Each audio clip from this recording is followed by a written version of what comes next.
Hello Nilufa, কি ব্যাপার?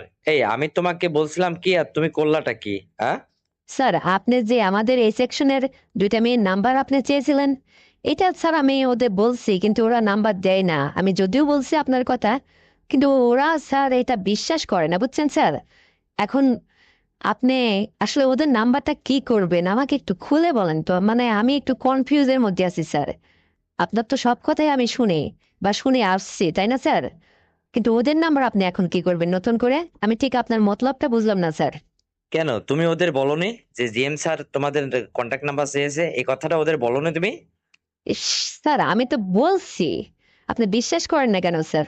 আপনি না হলে একসময় এই সেকশনে এসে ওদের সরাসরি আপনি জিজ্ঞেস করে দেখেন আমি বলছি কিনা। একটু বিশ্বাস রাখেন আমার উপরে।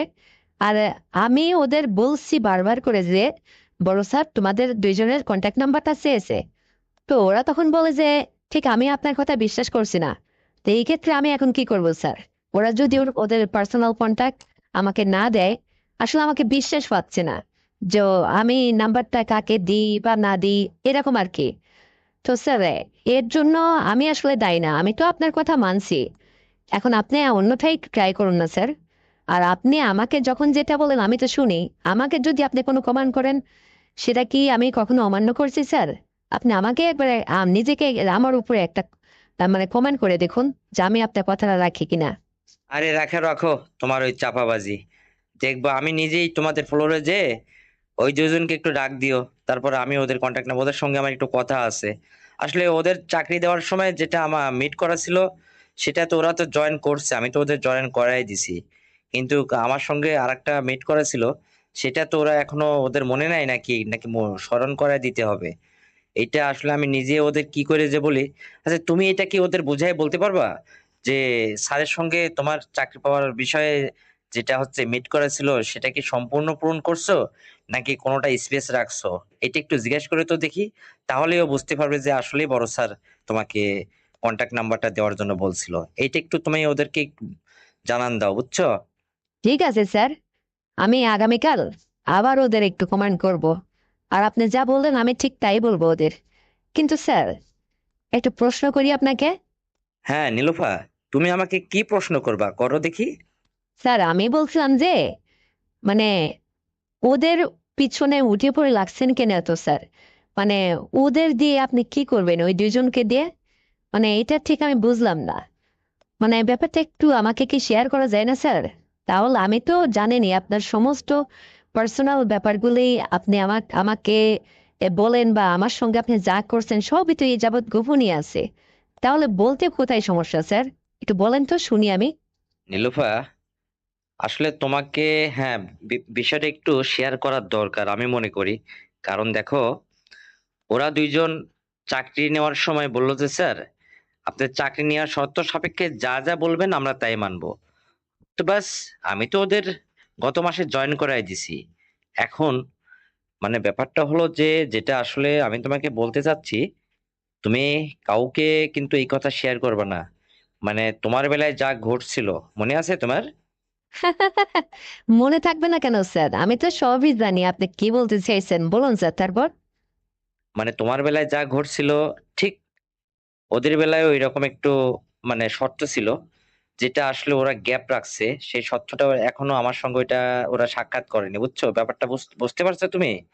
মানে একটা গ্যাপ রাখছে, তো ওই জন্য আমার পার্সোনালে ওদের দুজনকে একটু আসতে হবে একদিন একদিন করে। আজকেও বা অন্য একদিনও, এভাবে দুজনের একটা দিন আমার সঙ্গে সাক্ষাৎ করা হয়ে গেলে ওদের শেষ ডিউটি। মানে এইটাই আর কি বলছিলাম, যেটা তোমাকে আসলে আমি বলতেই চাচ্ছিলাম না।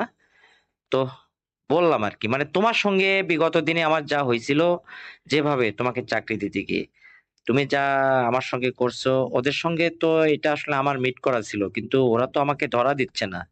এইটাই আর কি, তাছাড়া কিছু না, বুঝছো? এটা খুব গোপন রাখবা কিন্তু। ও মাই গড! স্যার, তার মানে আপনি আমাকে যেভাবে কাঁপিয়েছিলেন, আপনি ওদেরও এভাবে? বুঝতে পারি স্যার। আমি বুঝি না। আমি এটাই ধরছি যে আসলে ওদের সঙ্গে আপনি এটাই করবেন। আমি বুঝি না না। আমি যে ঘা খেয়েছি আপনার হাতে, হ্যাঁ, আমি সারা জীবন বলবো না।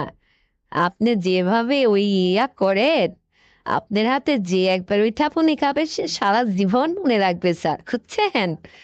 আর ওরা তো এখনো যায়নি, যাক আগে তারপরে বুঝবে ঠেলা মাসের কয়দিন যায়। তো ঠিক আছে স্যার, এই বিষয়ে আমি আপনাকে সম্পূর্ণ হেল্প করব। যেহেতু আমি আপনার সঙ্গে একবার আয়নাঘরে গেছি, তো ওরাও একবার যাক একজন একজন করে, তাহলে কেমনটা বুঝবে ঠেলা পড়ে। তো ওদের আমি কিছু বুঝতে দেব না স্যার। আমি এ বিষয়ে ওদের যতটা যেভাবে পারি আপনার হাতে ধরাই দিব, এতে কোনো সন্দেহ নেই স্যার, ঠিক আছে? কিন্তু আপনার জন্য এতটুকু করবো স্যার, পরে আমার আবার কি লাভ হবে? মানে আমার জন্য কি স্পেশাল কোনো কিছু রাখছেন নাকি স্যার, নাকি শুধু শুধু? হুম। নীলুফা, তুমি তো আমাকে ভারী মানে জ্বালায় ফেলে দিলে। তুমি আবার এর মধ্যে নতুন করে কি আবেদন করছো? হুম। আমি না তোমার বস? আমি এমনিই তোমাকে যখন যা বলি তুমি তো শোনোই। আর এর জন্য তো তোমাকে অনেক অনেক বিষয়ে সেক্রিফাইস করে চলি আমি, দেখো না? তোমার অনেক ত্রুটি ধরা পড়লেও সেটা আমি ধরি না। আর অনেক কিছু তোমাকে পাওয়ার দিয়ে রাখছি। তুমি যে পাওয়ারটা তোমার ওই ফ্লোরে ওয়ার্কারদের মধ্যে তুমি প্রয়োগ করতে পারো। আর এর চেয়ে কি চাও? হ্যাঁ, তোমাকে আমি একটা জিনিস দিতে পারি। সেটা তোমাকে যদি আর একটা দিন আমার পার্সোনালি ডাকি, তো সেদিন কিন্তু তোমাকে ঠিক আসতেই হবে। মনে আছে সেদিনের কথা? ঠিক ওর চেয়েও ভালোভাবে দিব, বুঝছো? মানে খুব মজা পাবা তুমি। এই কথা যদি মনে থাকে, তাহলে নিশ্চয়ই তুমি আসতে চাবে না। আসলে আমি কি খুবই বেশি পারি নাকি? নীলুফা, কি কষ্ট পেয়েছিলে নাকি ভালোই লাগছিল কোনটা? হ্যাঁ। না স্যার, সেদিনের কথা কি আর আমি ভুলি? আমি তো দারুণ মজা পেয়েছিলাম স্যার। কিন্তু স্যার, আসলে আপনার মতো বসের সঙ্গে আমার মতো এই সাধারণ একজন ওয়ার্কার মানে একটু সঙ্গ পাওয়া, এটা তো চরম ভাগ্যের ব্যাপার স্যার। এইরকম ভাগ্য বা কজনেরই হয়? আপনার একটু সেবা যত্ন করা, আপনার সঙ্গে একটু সময় কাটানো, বা নিজেরও তো ভালোই লাগে। তো সেটা কবে স্যার? মানে একটু দিনখান ঠিক করে বলেন, আমি আরেকটা বার আপনার হাতে আপনার হাতের মার খাবো স্যার। মানে খুব ভালোই লাগছিল স্যার, আপনি যেমনি উঁচু লম্বা, বেশ ভারী মানুষ, তেমনি স্যার আপনার সব কিছুই মানে আপনি এমন ভাবে ইয়ে করেন, মানে ভালোই লাগে স্যার। কষ্টও যদিও হয়, তবু স্যার খুব মিষ্টি লাগে। আর এরকম সারা জীবন থাকলে তো ভালোই হয়। এরকম সঙ্গিনী তো জীবনে পেলামই না। কি সব আছে দুর্বল, আজকাল কি সাইফাস খেয়ে মানে নিজে শরীর নষ্ট করে ফেলে, ঘরের বউকে কখনো সুখী করতে পারে না। আর আপনাদের তো স্যার হিসাব নিকাশ অন্যরকম, মানে সেটা আর বোঝেনি তো। তা ঠিক আছে স্যার, আপনি সময় সুযোগ করে যখন আমাকে ডাকবেন, আমি তো যাবই। আপনার কথা রাখবো আমি স্যার, কারণ আমি একবার খেয়েছি, এর স্বাদ বুঝেছি। আমার তো স্যার একবার খেয়ে লোভ আবারও জাগে, কিন্তু সাহস করে তো আর আপনাকে বলি না। আর আপনি নিজেও কখনো আমাকে ডাকেননি, তো আর কি বলবো স্যার? আমি মেয়ে মানুষ না, লজ্জা লজ্জা তো আমার, তাই না স্যার? নিজের ইচ্ছাই কি আর আপনাকে বলা যায়? ঠিক আছে স্যার, আপনি যখন ডাকবেন তখন হবে ওইটা। কিন্তু এই দুজনকে আগে আপনার হাতে ধরায় দিই, তারপরে ওদের সঙ্গে আপনি আমার মতো করি, আমার যে বেশি স্যার ওদের দিবেন, মানে যাতে ওরা মনে রাখে স্যার। কি বলবো স্যার, আমার খুব হাসি পাচ্ছে। মানে আপনার রুচিটা যে ভিন্ন ভিন্ন মানুষের পরে এক এক সময় চাপে রূপ বদলায়, আমি অবাক হয়ে যাচ্ছি স্যার।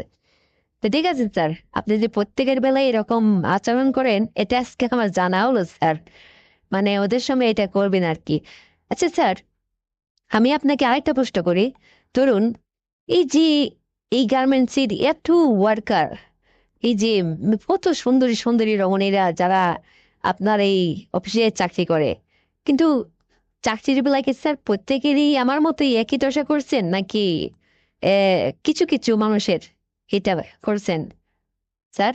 একটু বলেন তো দেখি। আরে ধর, এই যে কি সব বলো না! সবার উপরে আবার রুচি জাগে নাকি? হ্যাঁ। মানে ওই যেগুলো আর কি নজরে আসে, বা আমরা দেখলেই টের পাই যে আসলে কার মধ্যে কি আছে, বুঝছো? মানে তাদেরকেই শুধু এই ধরনের অফারটা করে থাকি। তাছাড়া মানে সবাই তো আর একরকম না, তাদের দেখলেই বোঝা যায়।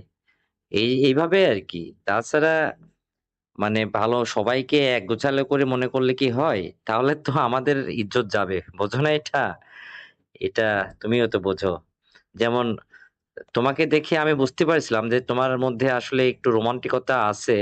তাই তোমাকে অফারটা করেছিলাম। দেখো আমাদের মানে টার্গেট কিন্তু মিস্টেক হয় না। তাই তুমিও আমার কথায় পটে গেলে। বাহ! তোমাকেও আমি পেলাম, তোমারও চাকরি হলো। এরকমই আরকি প্রত্যেকের বেলায় না কিছু মানুষকে আমরা টার্গেট করে এভাবে অফার করি এবং উম আমাদের এই কথাটা বা আমাদের যে সত্য এটা আসলে কাজে লেগে যায়, বুঝছো? আর এভাবে আমরা গোপনে একটু মিট করি। তো এইটা কোনো ম্যাটার করে না, বুঝছো? প্রত্যেককে কি আর এটা বলা যায়? এই হলো। হ্যাঁ, বুঝতে পারলাম স্যার আপনার কথা। তো ঠিক আছে স্যার, কাল আগামীকাল অফিসে আসার পরে ওদের দুজনকে যেভাবেই হোক আমি পার্সোনাল ভাবে ডেকে কথা বলে, মানে আপনার বিষয়টা সম্পূর্ণ একটু খুলে বলে ওদেরকে, ওদের সঙ্গে আপনাকে যোগাযোগ করাই দিব, বা আপনার কথা সরাসরি যাতে ওদের সঙ্গে আপনি বলতে পারেন। তারপরে এ বিষয়ে গোপন রাখবো, বা আপনার কোনো কাজে সহযোগিতা লাগলে আমাকে বলবেন, আমি হেল্প করব। আপনার ইচ্ছাটা আপনি পূরণ করবেন। তো ঠিক আছে স্যার, রাখতেছি। আর আমার কথা হলো যে আপনার সুদৃষ্টি আমার উপরে রাখবেন স্যার। আর আপনি যখন যেটা বলবেন আমি যেন আপনার কথা মানতে পারি, এইটাই আর কি স্যার। তো ঠিক আছে স্যার, রাখতেছি। নাকি আর কিছু বলবেন স্যার? না, কথা তো হয়েই গেল। তা ঠিক আছে নীলুফা, তুমি আমার জন্য একটু হেল্প করো আর ওদেরকে কালকে একটু জানান দিও, বুঝছো? তা ঠিক আছে, রাখতেছি। Bye, bye. ভালো থেকো। কাল কথা হবে।